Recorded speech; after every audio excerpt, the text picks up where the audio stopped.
হঠাৎ করে এত শীত পড়ার কারণে রোগী নাই, তাই সকাল সকাল রোগী দেখা শেষ হয়ে গেল। কিন্তু এত সকাল সকাল তো বাড়ি যেতে মন চাইতেছে না, কি যে করি। যাক, ভালো একটা কথা মনে হইলো, আজকে 1 মাস ধরে সময় পাইতেছে না সেলুনে যাওয়ার লাগে। যাই একটু সেলুন তাই চললো, একটু খাইতে আসি। আরে ভাই, আপনি তো অনেক সুন্দর করে চুলটি ফালাইলেন, শেপটা করে দিলেন। আপনার কাজ দেখে আমি মুগ্ধ। তা ভাই, আপনার বিল কত হয়েছে? ডাক্তার সাহেব, আপনার বিল আসলে বেশি হয় না, মাত্র 400 টাকা।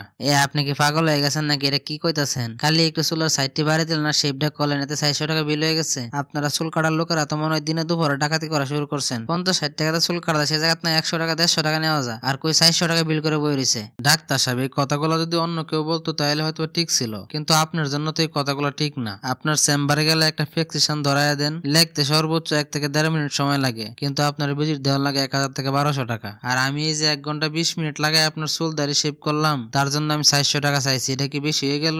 আপনার তুলনায় তো আমার এটা কিছুই না। বাইরে ভাই, আপনি তো মনে হয় আসলে পাগল হয়ে গেছেন, মাথা তার মার ছিঁড়ে গেছে। আমার এই পজিশনে আইতে কম করে হলে 20 বছর পড়ালেখা করা লাগছে, আর কত শত পরীক্ষা দেওয়া লাগছে, কত লাখ লাখ টাকা খরচ করা লাগছে, কত রাত যে না ঘুমায় রয়েছি, কত দিন যে না খাইয়া থাকছি, পড়তে পড়তে মাথা মতো ব্যথা হয়ে গেছে, তারপরে সে আজকে এই পর্যায়ে আসতে পারছি। আপনি যেমন করে কথাবার্তা কইতেছেন মনে হয় আপনি একলা সাধনা করছেন, আর আমরা মনে এমনি এমনি এসে পড়ছি। আপনি যদি 20 বছর করে থাকেন তাহলে আমি করছি 25 বছর। এটা কোনো কথা কইলেন আপনি? ডাক্তারের লাগে আপনার নাপিতের চুল কাটার কাজ মিলাইতেছেন? এই কথা যদি আপনি মানুষের সামনে কোন তাহলে তো আপনার মানুষ হাসবো। এর থেকে হাস্যকর কথা তো মনে পৃথিবীতে আর কোনো নাই। কে আপনি এই কথা কইতেছেন? কে নাপিতের চুল কাটার কাজ কি আপনার কাছে খুবই সহজ মনে হয়? এই নাপিতগিরি করা, চুল কাটা কি একটা কঠিন কাজ? আপনি যে গপ্পটা করলেন 20 থেকে 25 বছর, এটা কি 20 থেকে 25 বছর কাজ করার জিনিস? এটা সর্বোচ্চ 3 মাস থেকে 6 মাস সময় দিলে শিক্ষা লান যাবো, তারপরে তো হাত পুরোপুরি ফাঁকা হয়ে যাবো। ডাক্তার সাহেব, তাহলে আপনি একটা কাজ করেন, আপনি আমার লাগে 6 মাস ট্রেনিং দেন, ভালো করে চুল কাটা শিখেন, তারপরে আপনার চেম্বারের পাশে একটা সেলুন দিবেন। যখন আপনার চেম্বারে কোনো রোগী না থাকবো তখন আপনার চুল কাটবেন, তাহলে তো আপনার চতুর্পাশ দিয়ে কামাই শুরু হইব।